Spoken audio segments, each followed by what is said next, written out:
Hello and welcome to EFD, where today we're looking at 10 of the most underrated stars from across the football world. Whether playing for smaller sides, ignored for perceived failures with bigger teams, or simply saddled with the unglamorous jobs, these are the gems good enough to grace any football pitch. 10. José Callejón.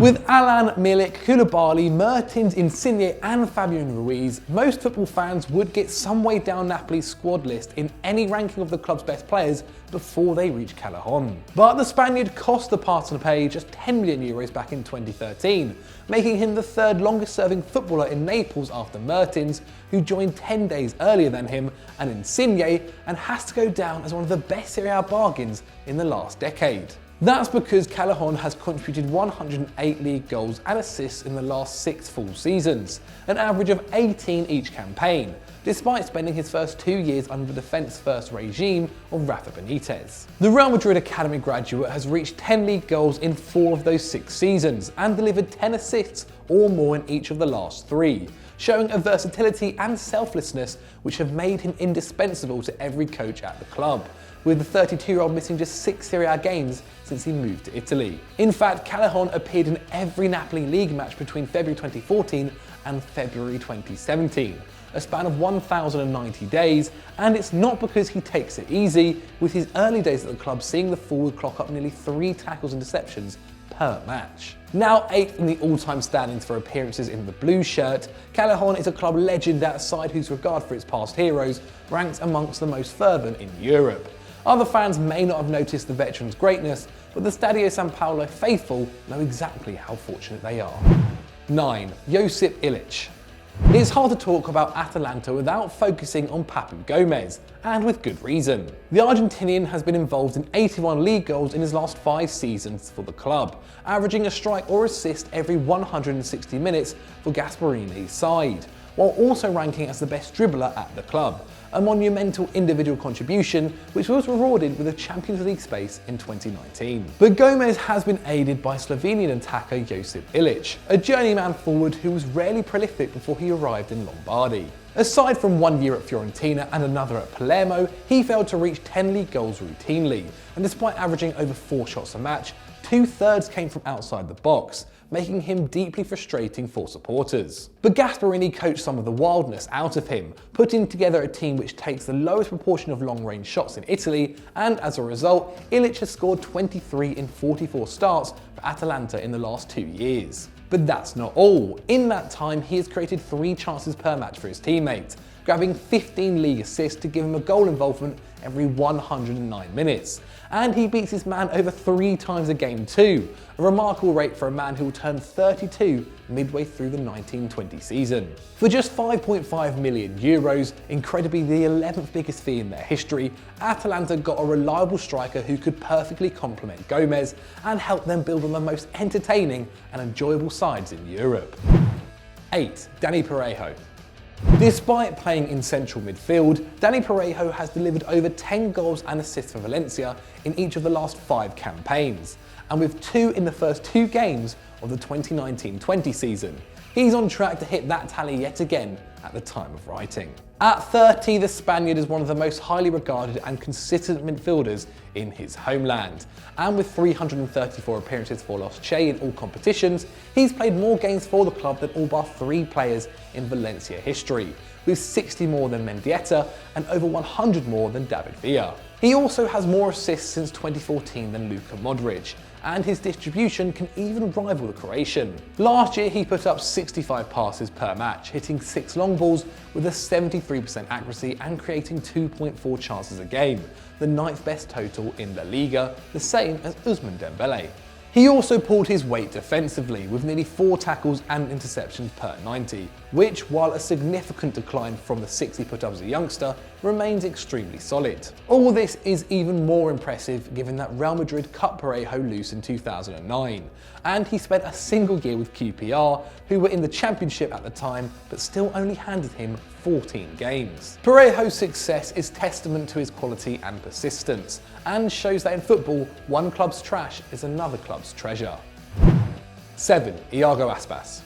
Now 31, Iago Aspas has been Celta Vigo's top scorer in each of the last 4 campaigns. In 2018-19, he sat out 86 days with recurrent calf injuries, and when he returned to the lineup at the end of March, Celta were 18th with 15 losses from 28 games. However, the Spanish veteran did what he does best, netting 5 and assisting 2 in the following 3 fixtures, and in the last 10 games, they only lost twice. One of those when Aspas was serving a yellow card suspension. They ended up finishing 4 points clear of relegation. Aspas contributed 14 of those 17 goals Celta scored over those final games, and overall was responsible for 49% of their total tally, even though he'd missed nearly 30% of the season. In fact, he has scored 75 top-flight goals since 2015, 3 more than Antoine Griezmann in the same period. And he's creative too, laying on 18 assists since his return to Galicia, where he was born and where he got his footballing education, having joined Celta's academy at the age of 8. In short, it's hard to see why the striker ever left his hometown, and why Liverpool and Sevilla let him go, both clubs giving him only a season before allowing him to move on. A regular in the Spanish national team since 2016, Aspas has scored 6 goals in 18 caps, more appearances than Saul has got to date, or Guti ever managed. Delete the memory of that famous corner for Liverpool and install Iago Aspas next to Antonio Di Natale in the pantheon of underrated mid-table magicians. 6. Étienne Capoue. Despite all the attention lavished on his midfield partner, Doucouré, it's fairly clear who's the heart of Watford's midfield. Étienne Capoue. The Frenchman has been in England since 2013, spending 2 years at Spurs before the club took £3 million to offload him. And at the Hornets, Capoue has been the first name on the team sheet, only making under 33 league appearances in 2017-18, when injury cost him part of the campaign. That's because Capoue is an excellent ball winner, whose defensive instincts both protect the backline and give the attack a solid platform. In both of the last 2 seasons, he is ranked first in Watford's squad for tackles and interceptions, overall putting up around 5.4 a game, a number which compares well to the league's best holding players. And even when it comes to bringing the team forward, Capoue is stronger than you'd expect. He ranks second in the squad to Doucouré for passes each match, but completes double the number of long balls, and even manages more dribbles with 1 to Doucouré's 0.9, and more importantly, a 76% success rate to Doucouré's 58%. That means he lost the ball under half as much as his teammate, never hurting his side with over-ambitious play. Solid, intelligent, unflashy players like Capoue rarely make headlines, but the 31-year-old is the sort of footballer any team at any level could make use of. Would Tottenham have been better off if they'd have kept him instead of signing Victor Wanyama? Let us know in the comments below. 5. Ashley Barnes. Okay, bear with us on this one, but Ashley Barnes might just be the most underrated player in the Premier League. The English-born forward, who is eligible to play for Austria, only made it to the top flight just before his 25th birthday, having spent the years before knocking around the 2nd, 3rd, 4th and 5th tiers of English football, netting just 1 goal every 3 games in that time. That record got even worse as he hit just 20 goals in his first 3 seasons in the Prem, but it was hardly the former Brighton man's fault, with Burnley scoring just 93 goals in 114 games in that time. And somehow since 2018, when he turned 29, Barnes has taken off. His record of 14 league goals and assists last season was actually below expected goals prediction of 17, while his rate of 0.64 XG per 90 put him directly between Marcus Rashford and Sadio Mane at 17th in the division. That made him responsible for 38% of Burnley's total attacking output, and he's begun the 19-20 season at a similar pace, netting 4 in 4 and hitting 4 shots a game, a massive increase on his previous career best of 2.6. A late boomer, Barnes is not only a Premier League standard striker, he's one of the best outside the top 6, and should clearly be a regular in the Austrian national setup too. Might be worth checking if he speaks German first though. 4 and 3, Willi Orban and Diego Demme. Timo Werner and Dayot Upamecano might be the big names in the RB Leipzig squad, but the engine of Red Bull's rise has been their eye for undervalued talent, and they found just that in Willi Orban and Diego Demme. Orban joined the club when they were still in the second division, and despite the attention lavished on his three French teammates, Upamecano, Konate and Mukele, it's telling that the centre-back pairing under Hasenhüttl, Rangnick and now Nagelsmann has been Orban plus someone else. The Hungarian cost Leipzig just €2.5 million from fellow second-tier side Kaiserslautern in 2015, leaving the team he had joined 18 years previously as a 5-year-old, and he was Rangnick's most used player the following season, helping his new club to the best defensive record in the division. That continued in the top flight, as only Bayern and Hoffenheim conceded fewer than RB as they finished second in their maiden campaign, and at the end of the year, Orban was handed the captaincy. It was well deserved, as he somehow made 5 tackles and interceptions a game from centre-back and won 2/3 of his aerial duels, also contributing 3 goals, a feat he repeated the following year before grabbing 4 in 2018-19. At 26, Orban is a relative veteran in a squad with an average age of 22, making his leadership key, and he seems to be doing a good job, judging by Leipzig's record of just 29 goals conceded in 34 Bundesliga games last season, the best record in Germany. But the midfield deserves plenty of credit for the side's resilience too. Diego Demme was a club regular by the time Orban arrived, having joined them halfway through the 2013-14 season. Remarkably, he left Paderborn, a team in the second division and fighting for promotion to the Bundesliga, for Leipzig when the side was still in the third tier, showing a faith in the project which has been repaid handsomely.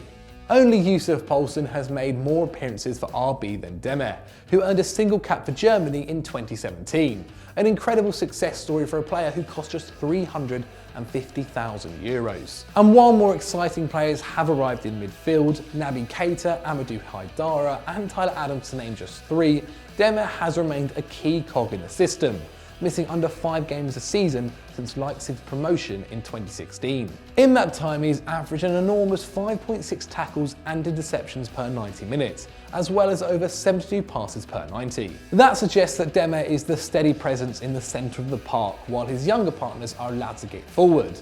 But he is a consistent creator too, regularly putting up nearly 1.5 key passes per match from open play. While stars come and go, it will be reliable performers like Demme and Orban who will keep the team ticking. And while Germany may hate Leipzig for their new money, it's hard not to hope that their lowest league superstars earn the trophy their loyalty and consistency merit.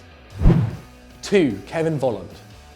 Up until 2017, Zac Efron lookalike Kevin Volland was often seen as a failed wonderkid, having got into double figures in just one of his 5 previous Bundesliga campaigns to that point, despite playing as a centre forward.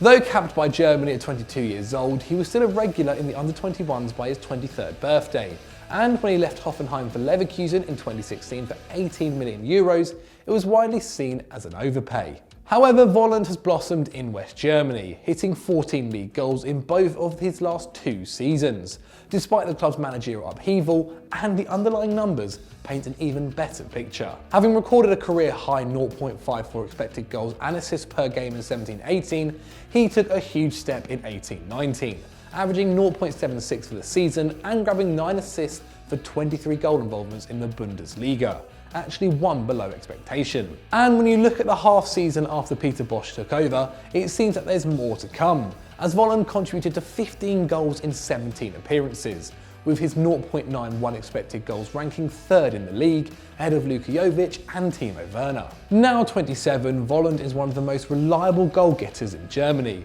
and the centrepiece of a blistering Leverkusen attack. Slightly too old to attract major suitors, he looks set to shine for his work self for years to come. 1. Marco Verratti. Okay, so you know Marco Verratti is great, but just how great he may be may have passed you by. The Italian is now 26, and after missing the World Cup with the national team and 7 years in France, during which time he has failed to get past the round of 16, it's easy to forget that he exists, let alone that he's one of the best midfielders in the world. But make no mistake, he is. Last season, Verratti ranked in the top 5% of midfielders in the world for passing, entries into the final third, fouls won and tackles, showing the diverse skill set which once made him a target for Barcelona and Real Madrid. On the defensive end, the former Pescara man pressed relentlessly and won the ball back for PSG a staggering 6 times a game, when adjusted for possession. Once he got it, he was one of the most incisive ball progressors in Europe, getting his team into the attacking zones 13 times a match, thanks to his ability to move upfield by himself, averaging 1.8 successful dribbles per 90 minutes. For context, that's more than other aggressive midfielders like Pogba, Maddison and Naby Keita.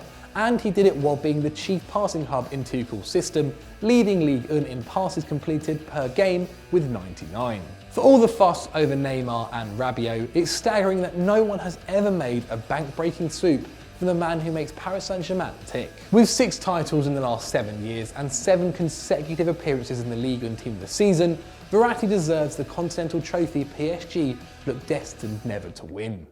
So those were our 10 players we think you didn't know were world class, but haven't missed anyone else out, please let us know in the comments below. If you've enjoyed this video, why not check out the one on screen right now, and as always guys, don't forget to like and subscribe.